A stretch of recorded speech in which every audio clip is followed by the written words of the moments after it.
It's amazing how people feel that I'm jealous of Lou. Like I just keep getting this.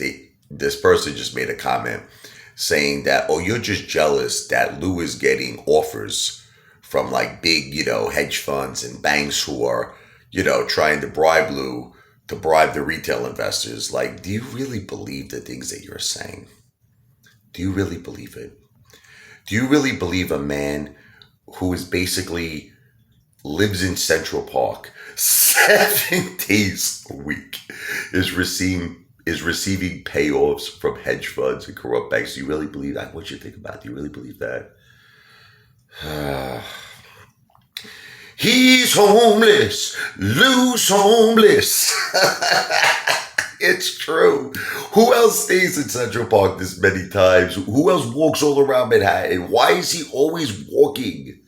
Like, where's your car? At least go to, you know what, Lou? Go to a restaurant.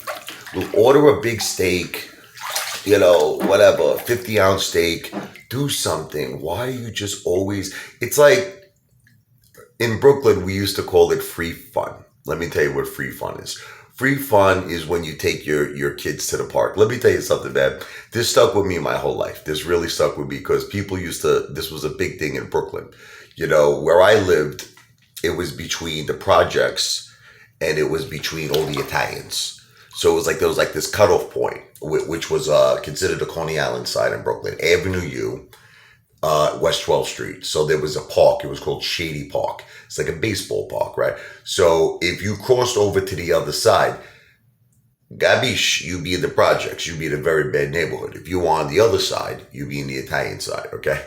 So let me just try to make it to say you're probably like, what is the point of all of this? Well, the point is that, you take a guy like Lou, he's trying to come across like he's this tough guy from the projects. He's a street guy.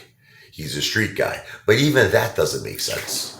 Even that doesn't make sense. You know what I mean? If this guy was a street guy, I know people, listen to me, let me just tell you, I know people, friends of mine, he's no street guy. I just think that Lou is your bottom feeder con man.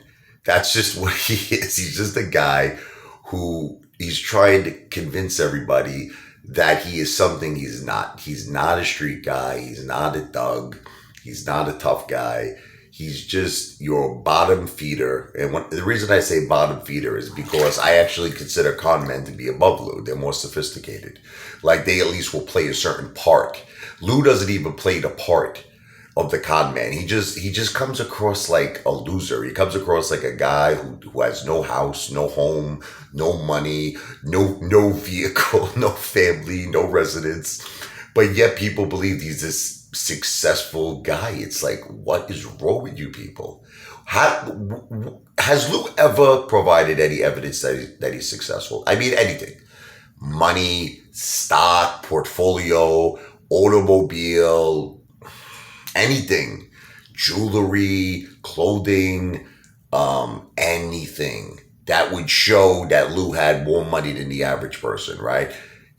Lou comes across like a guy who's got no money, who has no home, he has no car, he has no portfolio. He took the money that he made from the AMC movement, he paid off a crime. He had to pay off $73,000 in restitution to senior citizens he robbed from. He's taking the rest of the money, probably had to pay taxes because he doesn't want to go back to jail. He's left with crumbs that he uses probably to survive, to buy himself some rice and beans and stuff. And that's basically that. Other than that, maybe he buys some Starbucks once in a while. That's it. I've never seen Lou do anything else. I've never seen Lou eat in a very expensive restaurant, order an expensive dinner. I never seen Lou in a penthouse. I never seen Lou in an expensive car. I've never seen Lou show his portfolio. I've never seen anything that would convince me that Lou is a successful guy. Lou is a bottom feeder con man, a very low level con man. But he's managed to convince a lot of people on YouTube he's something he's not. Interesting.